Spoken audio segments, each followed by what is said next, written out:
So today we're going to carry on looking first, in the first part of the lecture, still at data definition. Because one of the things that is very important to the database system, and that we haven't looked at, is views. So the first thing that we need to understand is how we create views, how do we use views, what are the good and the bad things about views, and also how to grant permissions. And when we put together the views and the permissions, we can create this external level of the ANSYS Spark architecture. Remember that when we looked at the ANSYS Spark architecture, there were 3 different levels. And the external levels had to support a number of user views. And that's how we are going to achieve that. We're going to design the conceptual database. We are going to implement it as a set of tables. And then from those tables, we can derive these views, which will give the users the access to the data that they require. And we will also have to set up our security permissions in order to make sure that the access that they have is the correct access and they don't access parts of the data that they shouldn't have access to. So that's what we are going to really be looking at today. And that is covered in Connolly and Beck chapter 7. And there's also some additional reading you can do, including the Postgres help, which when you have to implement particular things is quite a good source of information. So you can always look at that. So when we're talking about views, what we are talking about is what we call a virtual relation. And they are called virtual relations because they are the same as a relation, or like a table, but they might not exist in physical memory. So as we will see, there are 2 ways of dealing with a view. In one of the ways you will keep a copy, but in the other ways you don't. So they don't necessarily exist as a safe table on memory. They might be constructed when we need them from the other tables, which are the base tables. And that's what they're called virtual relations. You can use a view anywhere where you use a normal base table. So you can use views as you use any other tables. And you can derive views from views, you can query views, etc. There are some restrictions to what you can do with the view that we will look at this later. But from the point of view of use and how you use them, views behave very much like any other table will do. So the general format for this is going to be create view, and you'll have to give it a name, and there is an optional list of columns. The columns are optional because if you're going to draw every column from a base table, you don't need to name them. But if you are going to create new columns or restrict the number of columns, you might wish to name them in the view. And then you use a subquery to define that view. So it's going to be as select something from some table. There's going to be a subquery that pulls the data from the base tables to the views.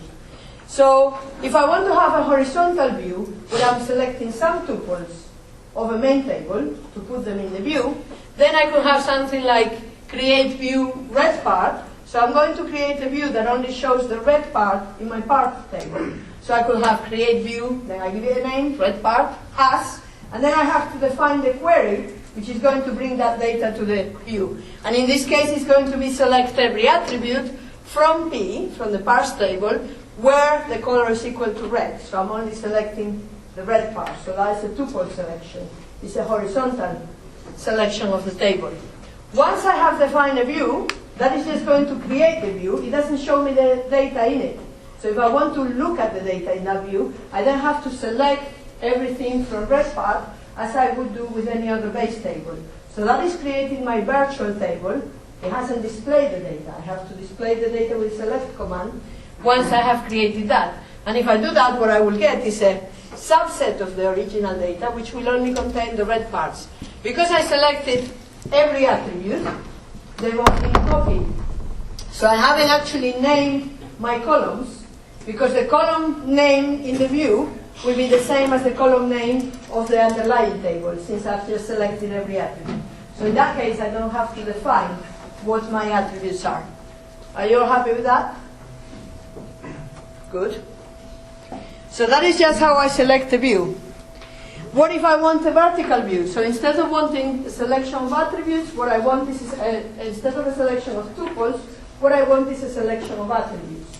I can do that as well. So I could say, create view, staff rate as, then I select a number of attributes, M by D, name, hourly rate, from M, where title like analyst. This will be using the database that you use in the labs. So in this case, what I have done is I have done an attribute selection, equivalent to doing a projection in relational algebra, and I put that data to my view. Now, the columns, again, have not been named because they will then stay, I can't say that word at the moment, the same as the underlying columns in the underlying table. So I don't have to name them because I haven't changed them. Now, if I wanted to derive a view from a view, that is also possible. So once I have defined a view, as I said to you, it behaves very much like any other table. So I can define a view from a view. So I could say, create view red and London, which only has the attributes p number, p name, and mass. So this time I am naming my attributes as select p number, p name, and weight multiplied by 2.2. So in this case I am changing one of the values of the underlying attributes, the weight.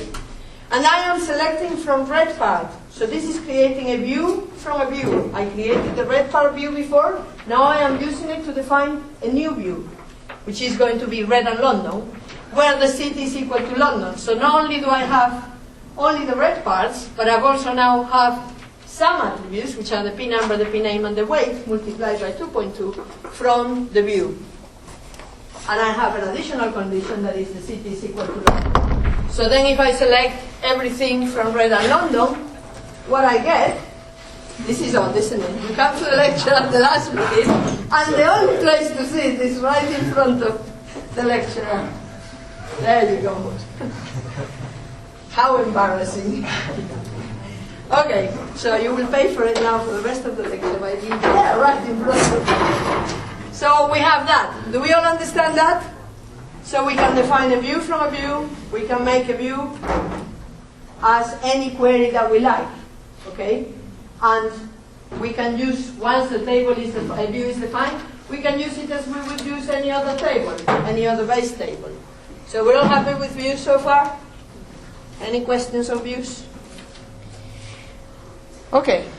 So what about joined or grouped views? What if I want to do something like join two tables on a view? I could do that. What if I wanted to group data and present it in my view? I can also do that. So I can build a subselect of any complexity to present my data in a view.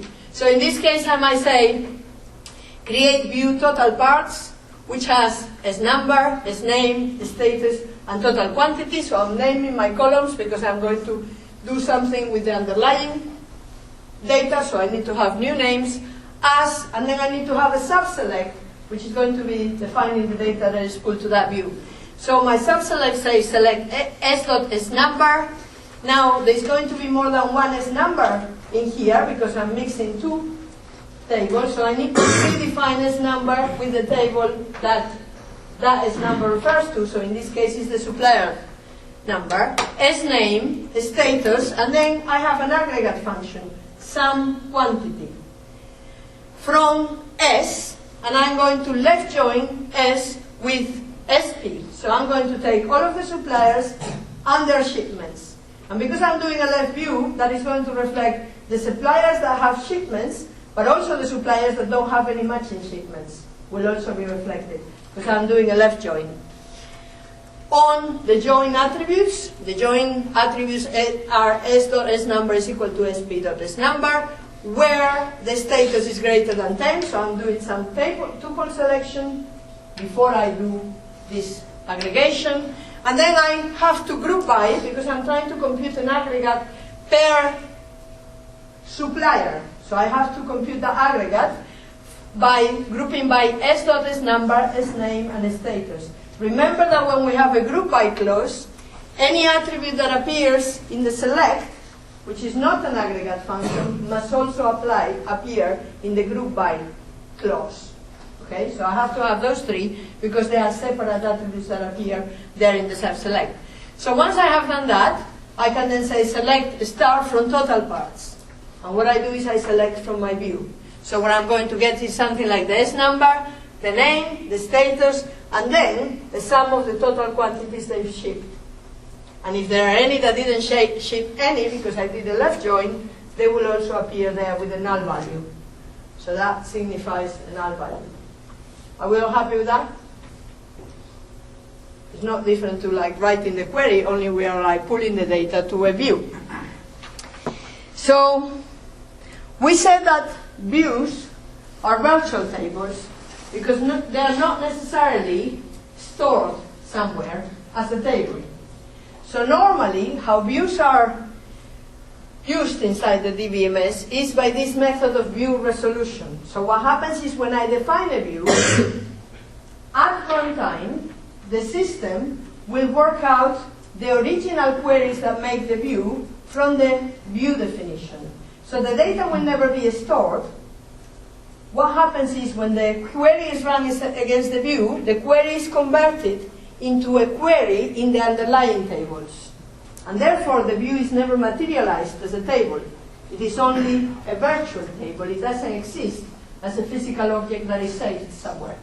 So if I have view resolution, what I have is the definition combined with select definition at runtime and then execute it. So for example, if I have something like select pname and mass from red and London, which is the view on a view that I've just defined. I had my view red parts. Then I defined the view on that, which was red and London, which was views parts that were red from a supplier in London, or from a that were ordered in London. And what happens is when I run that query, the system will translate it to the original table. So this will then become select pname. Now mass, the underlying view is weight multiplied by 2.2. So the system works out that this is where I made my mass. It doesn't store it somewhere. It just translates it looking at the original definition of the view from P, where city is equal to London, because that's one of the conditions that defines my view, and color is equal to red, ordered by pname. So what the system does is it translates the query on the view onto a query on the original tables. And in that way, the view is not stored as a table. Are we all happy with that? Yes? Good. So the opposite will be to have view materialization, where we actually store the view somewhere so that when we place a query on the view, we access that particular table which has been stored. So how do we do that? What we will expect the system to do if view materialization is in use is to actually store a copy of the view data, and when I access the view, I will access that copy.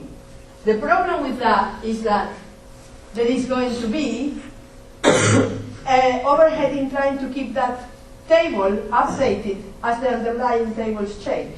Because the underlying tables will be changing as the database is accessed, and what the system has to do is maintain that materialized view current with all of the underlying changes. So if we are using view materialization, we are going to store the view as a temporary table. But the system has to be able to maintain the currency of that. So let's say that we have something like create view, the staff property for rent, and we are going to have a staff number as select distinct staff number from property for rent, where the branch is 003 and the rent is greater than 400. So this is my view. So as I create the view in the underlying base tables, let's say that the staff that are pulled onto that view are SG37 and SG14. These are staff that work in branch 003, where the rent is greater than 400. So there are staff associated with particular properties for rent. Now, if I then are making changes to the underlying base tables, I have to maintain the view current. So let's say that I insert now a new property for rent, which is PG24 with some attributes, a rent of 550. SG19 is the staff associated with that particular branch, and is branch B003. So when I insert that tuple in the underlying property for rent table, now that tuple will have to appear in this view because the rent is greater than 400 and is attached with rent 003. So to maintain this view current, I have to update it as I update the underlying table and insert that SG24 in my view. Then I come and insert PG54. The rent is 450 for SG37, B003. Now, when I come to enter this, the staff number, by the way, is this, so I will have to enter in the previous one, SG19. This is the property. When I come to enter the second tuple, the rent is still over 400, the branch is 003, so I would have to, in principle, update the underlying view. SG37 is already there, so I don't have to make any changes to my view because that staff number is already reflected in the view, so I don't have to change anything. When I then delete PG24 from the underlying base table, I also have to make a deletion. If I insert it here, given this insert, I have to delete it from the view because that staff number is no longer associated with the underlying table, so it shouldn't appear in the view. If I delete this tuple, the second one, however, I don't have to delete it from the view because there is another member of the staff there who is associated with the property for rent, which qualifies. So the problem when I have view materialization is that I have to maintain the underlying view current as I make changes to the base tables. So generally, what the DBMSs do is they use view resolution, and in fact, the system that you use, some systems like Oracle, when you specify a view, you could specify that you want it to be a materialized view, in which case it will keep a copy and it will keep updating it. The thing with the view resolution strategy is that there is an overhead at runtime because the system has to compute the underlying query on the base tables from the query on the view. So sometimes, depending on what kind of access you're making, that might have quite an overhead. So sometimes you can specify in Postgres SQL, which is what you are going to use, you don't have an option to say a view can be materialized, but there is a way to reproduce that using triggers and so on. So you can kind of implement your own way of having a materialized view, but it's not an option that you get in Postgres SQL. Okay? So all of the views that you do there will be resolution views. So they will be accessing the underlying tables by translating the query. Are we all happy with that? Yes? I don't know if I'm being silly really, Trish, but you say you can store these views in temporary tables. Are you basically trying to say that the computer will not update views if new data gets put in? You want to store them. If you have a view which is a normal view, if you define a view, and indeed in PG and in Postgres SQL, a view will always be computed by view resolution. So it will never be stored as a table. What happens is the definition of any query that you perform on the view will be translated to a query on the underlying tables. So there will never be a physical copy of the view of that table. If you want to do that in Postgres SQL, you will actually have to implement that by creating a table and then maintaining it with triggers, which we will look at later. So it's not as easy. Other systems, like Oracle, will allow you to say, I want this view to be a materialized view, in which case they will store a copy of the table, and they will maintain it current. But there is an overhead in that. Okay? Some systems will offer you the opportunity to have a view materialized, or the norm, which is to have it dealt with by resolution. Some systems, like the one that you're going to use, Postgres SQL, does not allow for view to be materialized. So if you want to do that, you'll have to do it yourself by using triggers and tables and maintaining the currency with the triggers. Okay, so it will be quite an effort on your part to do it. Does that clarify? Not really. I think I'd have to do it to discover it. That's just gobbledygook, really. Is it? Not a criticism. It's just something I have to do. Okay. Try it. Look at it. You can read it because there is in the.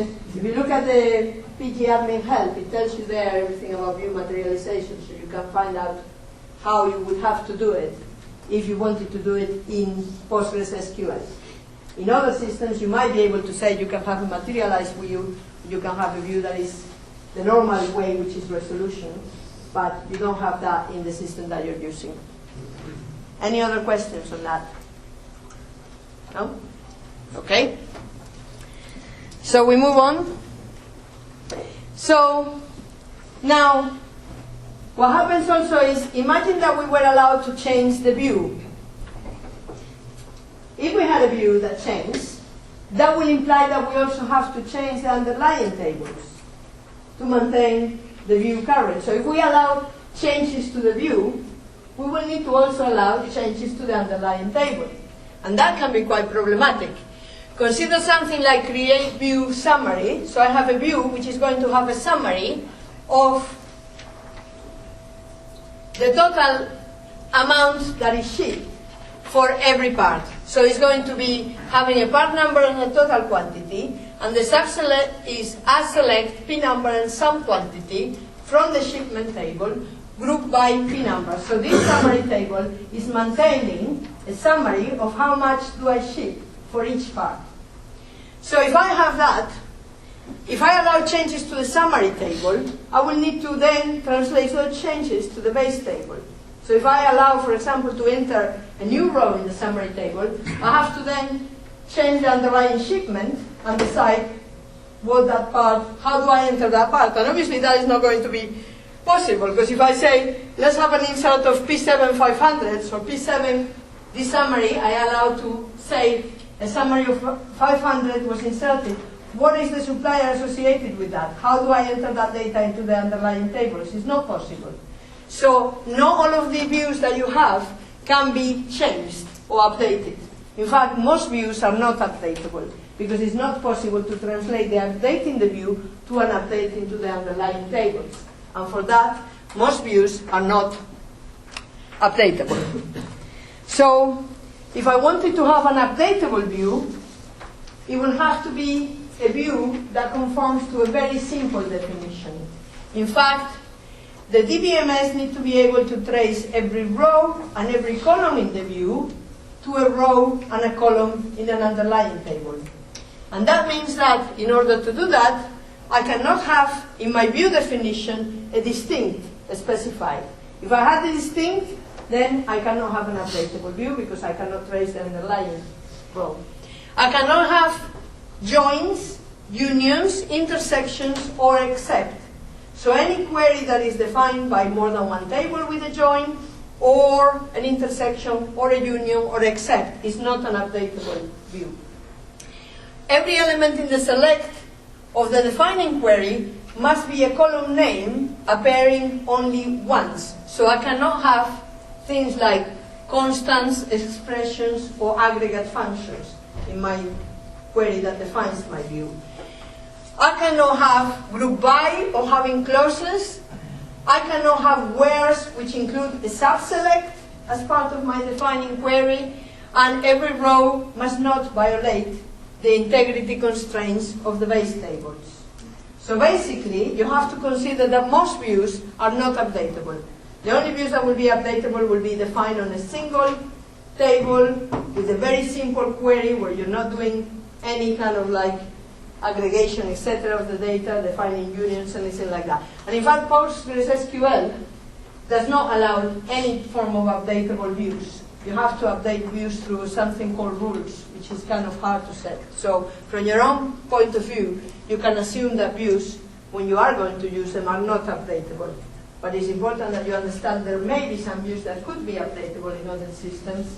It's just they have to have a very simple query definition to be able to be updatable. Because you have to be able to trace every element in the view to an element in the underlying base tables. Are we all happy with that concept? That views are not updatable? So why will we want to use views? Well, there are a number of things that may be good. First of all, they allow us to define this external schema that we mentioned in the ANSYS Spark architecture. So it means that if I have a data set and I want to provide the students one view, the staff, the lecturers one view, the administrators another view, I can do that using the views mechanism by defining views on the same data. I can restrict what data each group access and how they view it. If I have customers that are European, I could use a metric system. If I have customers that are British, I could use the imperial system for my measurements, etc. So I can transform my data and give chunks of my data to different kind of users to build these external schemas. I can also have selective security, because instead of giving everybody access to everything, I just give people access to the bits of the data that they need. So students are not going to see the staff data, staff may not see students that are not their own students, and so on. So it's easier to have security. As I said, you can also have alternative presentations, for example, metric versus imperial measurements, etc. However I want to present the data, I can customize it. And another way to use them is, if I have a very complex query, let's say that a query needs to join 3 tables. A naive user is going to struggle with this, so I will present them perhaps with a view that joins the tables, so then they'll just query 1 table instead of having to recreate each time the join of the 3 tables. So I can simplify how users query the data by providing a view that simplifies the data. So what kind of things do we gain from views? We gain data independence, this idea that we can separate the implementation levels from the realization into the computer, this idea that we can make changes to the conceptual level without affecting the users. So if I change, for example, the data in the staff, but the students don't have any access to the staff data, I don't have to worry about those changes because they will not affect my student view of the data. So I can provide this kind of data independence. I can provide currency because the view is always updated by the system, either whether it is by view materialization or because we are using view resolution. The view is maintained current. The data in the view maintains the currency with respect to the base tables. I can improve the security, reduce the complexity, as I explained, for example, with the join view, and I also can provide customization. Is everything good about them? Well, there are issues of, for example, we have update restrictions, so we cannot update all of the views. In fact, we can update only views that are very simple. We have structure restrictions on how we set up the underlying table, and we also have issues of performance sometimes. The translating of a query on a view will take some time because the system has to translate that query from the view to the original table. So there is a performance issue with using views, as opposed to just querying the underlying tables. Now, the other thing that we have to look at in conjunction with views to realize this external schema of the ANSI architecture is access control. So how do I actually, I've already said that for security, I could present different users with different sets of data. And that is one way to control the security of the system. But as well as that, I can use this system of granting and revoking privileges to users to maintain security in the system. And for that, I have this command called grant or revoke. So if I want to, for example, grant the select privilege on the table P to the public, and public means everybody that uses the database, then I write that, grant select on P to public. I could also grant select and an update privilege. I could grant an update privilege on every column or on specific columns. So I can say grant select, which is selection for the whole table, update, but only the status. So those that are going to get this privilege will only be able to update the status column on the S table to specific users, A123, B234. I could also grant all privileges, that will mean update, delete, insert, select, on S to a particular user. If I do so with grant options, it means that user can pass those privileges to other people. Without grant options, then the user cannot extend the privileges to other users. So if I use with grant option, it means the person that gets the privilege, or the set of people, can pass that privilege. So the kind of privileges that we can have is select, delete, insert. Insert could be for a specific column list. Update, which could also be for a specific column list. The users that I can have could be individual user IDs. You all have an ID on the system, so in this case, in this university, we'll use your user ID. Or we could define you as groups, so it could be a group is the whole of the people that are assigned to this module, and then I can grant privileges as an administrator to that group. Or public. Now, public is every user of the database, current and future. So if I run to public, it's anybody that ever has access to the database. And I can use that on tables or on views. So I can grant privileges on views, I can grant privileges on underlying tables. I can also revoke privileges once I've granted them. So I could say revoke select on pre from public. That means that public no longer has the select privilege on the table P. Now, when we talk about the external schema, if we put together the create views that we've been looking at, how we create a particular view, either a vertical view, a horizontal view, a mixed view, and the grant privileges, that is how we define our external schemas. So that's how we define this kind of external level of the ANSYS Spark architecture. Are we all happy with that? Because we're heading for a break, which is good. So what if we wanted to create a view called good suppliers, which has the name, status, and city of suppliers with a status over 15? So how do we define that?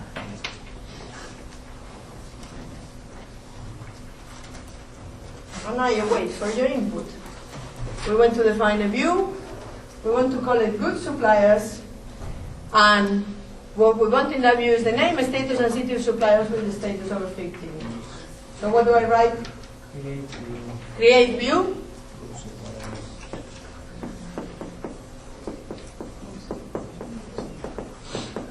Then I give it a name. You have a black pen. Do I have a black pen? Maybe. You don't like red? You can't see red? I can see it.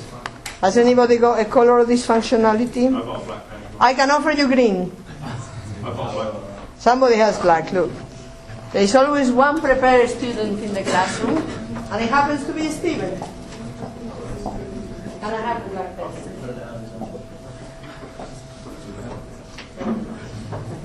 No, you can't see it, can you?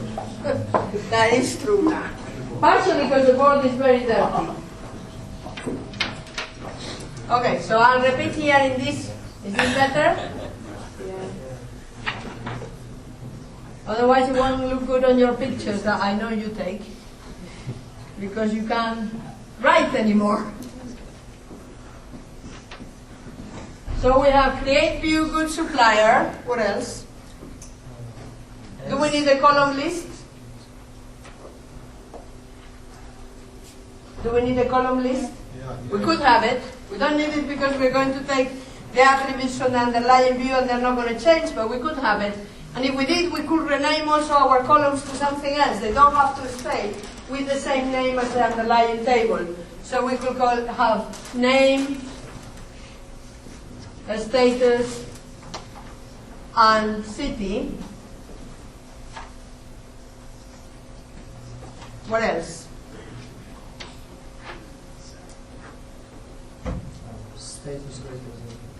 Yeah? The first thing we need is as, Yeah, as. and then this defining subselect, which is going to pull the data into the view. So the defining subselect has to start with, it's just like a normal query. Select.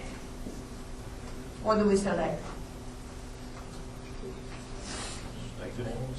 Name, status, city. What else? From. Every select statement must have two things at least, select and from. From the S table, yeah, where the status is greater than 15, yeah, Is that it? I think so. So that will then pull that data into my view. If I now want to display that, use the view to display good suppliers in London, how do I do that? Select all from good supplier. Select star, maybe all, from good supplier. So I can select from a view.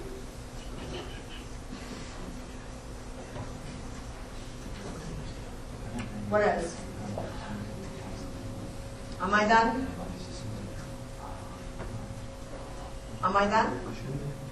Am I? Where city equals London? Because it says good suppliers in London. Now the original table has it all, so I only want the London suppliers. So I have to say where city equals London. Because in this case there is a condition on the view. So I can use my view to select data, and I can use my view to have new where clauses, like any, it will behave like a table, so I can have any select this table that I want on my view.